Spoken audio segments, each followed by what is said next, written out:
PMLN को मिला के तमाम पॉलिटिकल पार्टीज की अगर डॉक्टर साहब बात करें, अवाम को ऑफर करने के लिए क्या है इनके पास?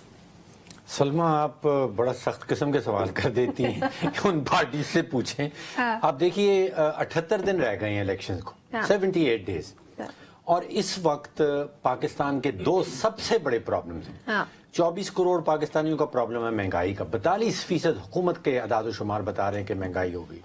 पिछले साल भर में 86% आटे की कीमत बढ़ गई है, चावल की कीमत 77% एक साल के अंदर बढ़ी।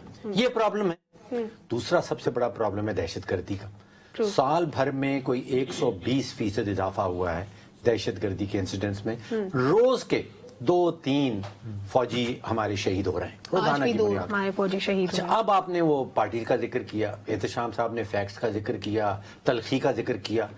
भाई जरूर करें तलखी, आपस में झगड़े ना झगड़े, हमारे प्रॉब्लम्स का हल किसने देना है? मुझे बताएं कि सबसे बड़ी पार्टी 2018 में PTI की थी, उसके बाद नवाज लीग के वोट थे, फिर पीपल्स पार्टी थी। इन तीनों ने कुछ कहा कि वो महंगाई का जो हमारा इशू है उसको किस तरह दूर करेंगे। इन तीनों ने कुछ अभी इलेक्शन होने से पहले अगले 78 दिनों में कोई हमें कुछ हिकमत अमली बताई कि वो दहशतगर्दी की सिक्योरिटी पॉलिसी कैसे बनाएंगे? नहीं। मतलब हुकूमतें आती हैं, पार्टीज आती हैं, इकोनॉमिक पॉलिसी बनाने आती हैं, सिक्योरिटी पॉलिसी बनाने आती हैं, और क्या तीसरा काम है उनका? बिल्कुल ठीक बात है। अच्छा, अब मुझे बताएं कि वो तलखी करें ना करें, लड़ें ना लड़ें, इसमें जो हम लोग यहाँ 4 लोग बैठे हैं, जुल्फिकार साहब लाहौर में बैठे हैं, हमारा क्या मुफाद इन सारे खेल में? वो आपस में लड़े या ना लड़े, हमारा तो मुफाद है हमें बताएं कि महंगाई किस तरह दूर करेंगे।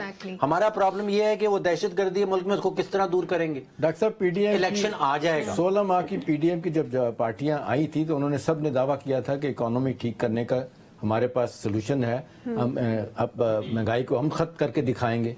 वो तो दिखा दी बहुत दिखा दी। तो फिर मामला ये है कि अगर इलेक्शन से पहले उनके पास इसके कोई हल नहीं है हमारे प्रॉब्लम के, तो फिर बाद में वो क्या करेंगे? इलेक्शन जीत जाते हैं, मैं कहता हूँ कोई भी पार्टी जीत जाती है, किसी के पास हल है इन चीजों का। और वो खान साहब भी तो वजीर आजम बनने के बाद जब उनको मसाइल बताया जाता, वो कहते थे मैं वजीर आजम बन गया हूँ। हम दिन रात उनकी बातें करते हैं कि तलखी हो गई है, नहीं हो गई।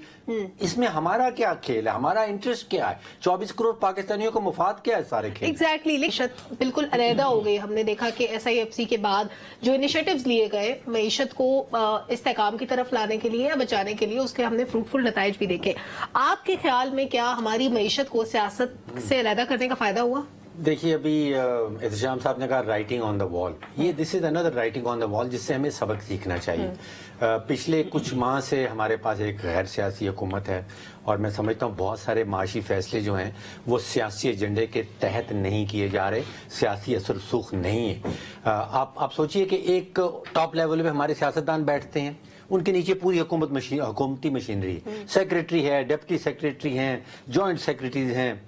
आप सोचिए कि सिर्फ ऊपर से आपने हुकूमत की मशीनरी बदली है, 50 अरब रुपया चोरी का, बिजली की जो चोरी है वो वसूल हो गया। पहले क्यों नहीं उसका कहा? यही सेक्रेटरी बैठे हुए थे, यही नेपरा भी थी, यही डिप्टी सेक्रेटरी बैठे हुए थे। वो 50 अरब रुपया is a lot of money. वो क्यों नहीं कर सके? करेंसी की स्मगलिंग होती थी, वो अब क्यों रुकी है? वो पहले क्यों नहीं रोक पाए? एक्सचेंज कंपनीज को बंद कर रहे हैं जो पाकिस्तान को नुकसान पहुंचा रही थी, वो पहले सियासी हुकूमतें क्यों नहीं कर पाई? वो अब क्यों हो रहा है? सियासी हुकूमत के दौरान आपने देखा 340 रुपए का डॉलर हो गया था, अब ये 286 रुपए पे चल रहा है।